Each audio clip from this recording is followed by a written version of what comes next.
প্রতিশ্রুতি রক্ষা করলেন মুখ্যমন্ত্রী। রাজ্যের ডব্লিউবিসিএস আধিকারিকদের জন্য অতিরিক্ত 140টি পদ ঘোষণা কিন্তু হয়ে গেল। এবং আপনারা জানেন যে পশ্চিমবঙ্গ সরকারের যে পার ডিপার্টমেন্ট রয়েছে, পার্সোনেল অ্যান্ড অ্যাডমিনিস্ট্রেশন, সেই ডিপার্টমেন্টের কিন্তু প্রশাসন, যাকে বাংলাতে কর্মীবর্গ এবং প্রশাসনিক সংস্কার দপ্তর বলা হয়, সেখানে কিন্তু এর ঘোষণাও হয়ে গেল। ডব্লিউবিসিএস পরীক্ষার জন্য যারা চেষ্টা করেন তাদের জন্য কিন্তু এটা অত্যন্ত গুরুত্বপূর্ণ খবর। তার কারণ যারা ডব্লিউবিসিএস আধিকারিক হতে চান, ডব্লিউবিসিএসের বিভিন্ন শাখা রয়েছে, ABCD 4টে গ্রুপ রয়েছে। আমরা জানি এ গ্রুপে যারা এক্সিকিউটিভ পোস্ট থাকে সেটা অত্যন্ত সবথেকে বলা যায় যে মর্যাদাপূর্ণ যে পোস্ট, সেটা কিন্তু পদ বৃদ্ধির বিজ্ঞপ্তি জারি করা হয়েছে নবান্ন থেকে। কিন্তু এটা যেহেতু পিরামিড স্ট্রাকচার, সেই জন্য কিন্তু যারা উপর দিকে রয়েছেন তাদের প্রমোশন হচ্ছে, মানে নিচের দিকেও কিন্তু তার প্রভাব পড়বে। আমি এই ব্যাপারটা বিস্তারিত আপনাদের জানাবো। আপাতত খবরটা শুনুন। রাজ্যের কর্মীবর্গ এবং প্রশাসনিক সংস্কার বিষয়ক দপ্তরের সচিব রাজ্যপালের নির্দেশক্রমে, এটা অর্ডার লেখার ভাষা সবসময় দেখবেন এইভাবে লেখা থাকে, দ্য গভর্নর প্লিজ, এইভাবে লেখাটা হয়। কিন্তু রাজ্যপালের নির্দেশক্রমে, অ্যাকচুয়ালি সরকারের হেড হচ্ছে রাজ্যপাল, সাংবিধানিক পোস্ট, সেই জন্যে দ্য গভর্নর প্লিজ এইভাবে কিন্তু বিজ্ঞপ্তি লেখা হয়, অর্ডার লেখা হয়। তো যাই হোক, সেখানে বলা হয়েছে যে অতিরিক্ত সচিব পদে কিন্তু 40টি এবং জয়েন্ট সেক্রেটারির মর্যাদায় কিন্তু 100টি পোস্ট বৃদ্ধি করা হয়েছে। এবং মুখ্যমন্ত্রী মমতা বন্দ্যোপাধ্যায়ের কাছে অতিরিক্ত পদ তৈরির জন্য অলরেডি আগেই ডব্লিউবিসিএস সংগঠনদের তরফ থেকে কিন্তু জানানো হয়েছিল। যারা আমার প্রত্যেকটা ভিডিও দেখেন তারা জানেন যে ডব্লিউবিসিএসদের সম্মেলনে মুখ্যমন্ত্রী যেতে পারেননি, কিন্তু তিনি চিঠি পাঠিয়েছিলেন এবং সেই সংক্রান্ত ভিডিও কিন্তু আমার দেওয়া রয়েছে। মুখ্যমন্ত্রী গেলে হয়তো তারা আরও খুশি হতেন, কিন্তু মুখ্যমন্ত্রী যাননি, কিন্তু তিনি বলেছিলেন যে তিনি তাদের ব্যাপারটা ভেবে দেখবেন। তো বলা যায় যে মুখ্যমন্ত্রী কথা রাখলেন। প্রতিদিন পেপারেও খবরটা দেওয়া হয়েছে, বলা হয়েছে যে ডব্লিউবিসিএস আধিকারিকদের জন্য অতিরিক্ত পদ তৈরি করছে রাজ্য এবং এতে লাভবান হবেন ডব্লিউবিসিএস ক্যাডারের অফিসারেরা। রাজ্য প্রশাসনে আরও সক্রিয় এবং মজবুত করতে প্রশাসনকে, এক্সিকিউটিভ ক্যাডারটাই হচ্ছে সবথেকে মর্যাদাশালী যারা চাকরি করেন, আপনারা জানেন একেবারে টপ লেভেলে, সেই এক্সিকিউটিভ ক্যাডারের অফিসারদের জন্য উচ্চ পদ তৈরি করলো রাজ্য সরকার। অবশ্য এটা আমি অনেকবার দেখেছি যে পিএসসি, আপনারা দেখবেন যে ডব্লিউবিসিএসে হয়তো এক্সিকিউটিভে কারো র্যাঙ্ক 5-6, তিনি হয়তো এক্সিকিউটিভ পেয়েছেন, আবার অনেকের হয়তো 5-6 র্যাঙ্ক বা আরও হয়তো 7-8 যার র্যাঙ্ক, বা আরও পরে 15-20 তিনি এক্সিকিউটিভে সিলেক্ট হয়েছেন। দেখা গেল হয়তো 12-13 র্যাঙ্ক তিনি অ্যাসিস্ট্যান্ট কমার্শিয়াল ট্যাক্স অফিসার, এই ধরনের ACTO ডব্লিউবিসিএসের বলা যায় যে তারপরেই অর্থ দপ্তরের বিখ্যাত পোস্ট, সেই চাকরি নেন। তো সেইটা কেন? তার কারণ তার সেটা প্রয়োজন বা তার ইচ্ছা বলে তিনি করেছেন।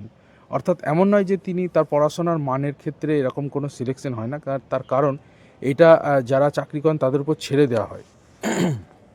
সেই কারণে শুধুমাত্র ডব্লিউবিসিএস এক্সিকিউটিভদেরই প্রাধান্য থাকবে, মর্যাদা থাকবে, সেরকমটা কিন্তু সার্ভিস রুলেও নেই। অবশ্যই ডব্লিউবিসিএস এক্সিকিউটিভরা যে সার্ভিসটার মধ্যে যুক্ত থাকেন সেটা বলা যায় প্রশাসনের সর্বোচ্চ স্তর, সেই জন্য তাদের দায়িত্বও থাকে মারাত্মক। বুধবার রাজ্যের পার্সোনেল অ্যান্ড অ্যাডমিনিস্ট্রেটিভ রিফর্মস দপ্তরের বিজ্ঞপ্তি অনুযায়ী জয়েন্ট সেক্রেটারি এবং সমতুল মর্যাদায় হচ্ছে অনুমোদিত পদ ছিল 250টি, সেটা বেড়ে দাঁড়ালো আরও 100টো বেড়ে গেল, অর্থাৎ 350টা হলো। অন্যদিকে স্পেশাল সেক্রেটারি বা সমতুল ক্ষেত্রে পে লেভেল 24, সেখানে কিন্তু 40টা কিন্তু বেড়ে গেল পোস্ট।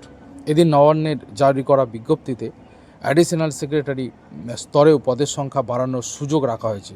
অর্থাৎ শুধু স্পেশাল সেক্রেটারি, জয়েন্ট সেক্রেটারি নয়, অ্যাডিশনাল সেক্রেটারি স্তরেও পদের সংখ্যা বাড়ানো হয়েছে। আমরা জানি প্রমোশন অনুযায়ী সবার প্রথমে হচ্ছে অ্যাসিস্ট্যান্ট সেক্রেটারি, তার উপরে ডেপুটি সেক্রেটারি, সিনিয়র কথাগুলো ছেড়ে দিচ্ছি, অ্যাসিস্ট্যান্ট সেক্রেটারি, তারপরে সিনিয়র অ্যাসিস্ট্যান্ট সেক্রেটারি বলে কোনো পোস্ট আছে বলে আমার জানা নেই। যাই হোক, অ্যাসিস্ট্যান্ট সেক্রেটারির পরে deputy secretary, senior deputy secretary, তারপরেই কিন্তু জয়েন্ট সেক্রেটারি।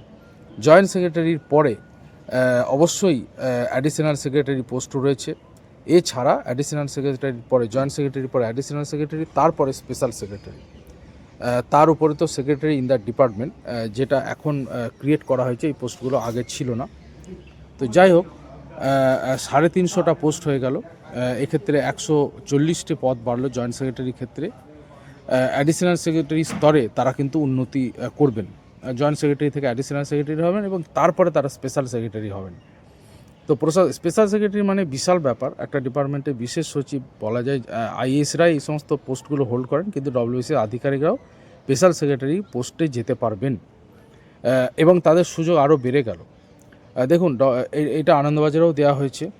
বলা হয়েছে যে নবান্নে সম্প্রতি ডব্লিউবিসিএস ক্যাডারে শতাধিক অতিরিক্ত পদের অনুমোদন দিয়েছে আসন্ন বিধানসভা নির্বাচন ও চলতি এসআইআরে আধিকারিকদের ভূমিকার কথা মাথায় রেখে, এরকম কিন্তু লেখা হয়েছে।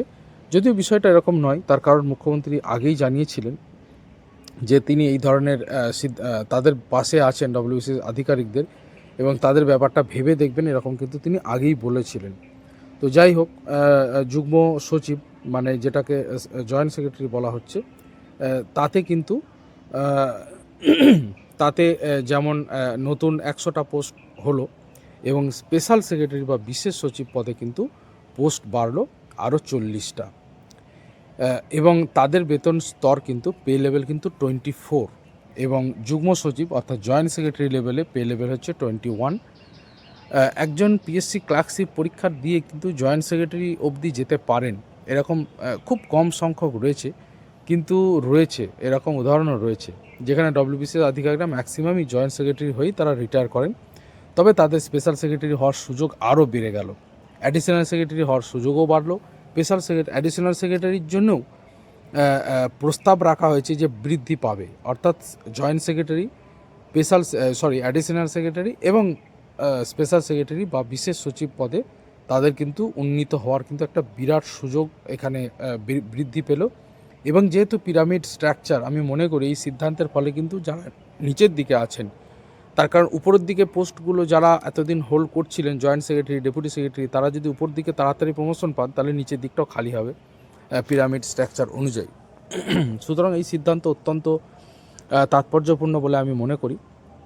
সম্প্রতি মুখ্যমন্ত্রী মমতা বন্দ্যোপাধ্যায়ের কাছে সংশ্লিষ্ট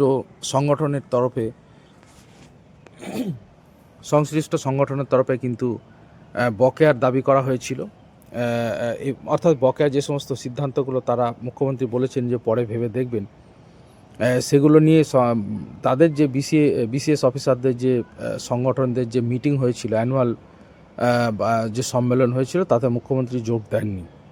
কিন্তু মুখ্যমন্ত্রী চিঠিতে জানিয়েছিলেন তিনি ব্যস্ততার জন্য যোগ দিতে পারছেন না, কিন্তু মুখ্যমন্ত্রীর পাশে থাকার আশ্বাস দিয়েছিলেন, আমরা দেখেছিলাম। এবং তখনই কিন্তু একটা বলা ভুল, সম্ভাবনা ছিল যে মুখ্যমন্ত্রী বিষয়টা যখন ভেবে দেখবেন বলেছেন, তাহলে নিশ্চয়ই হয়তো ভেবে দেখবেন, এবং তেমনটাই হলো। পার ডিপার্টমেন্ট থেকে অলরেডি কিন্তু অর্ডারও জারি হয়ে গেল। তো অত্যন্ত গুরুত্বপূর্ণ খবর বন্ধুরা এটি।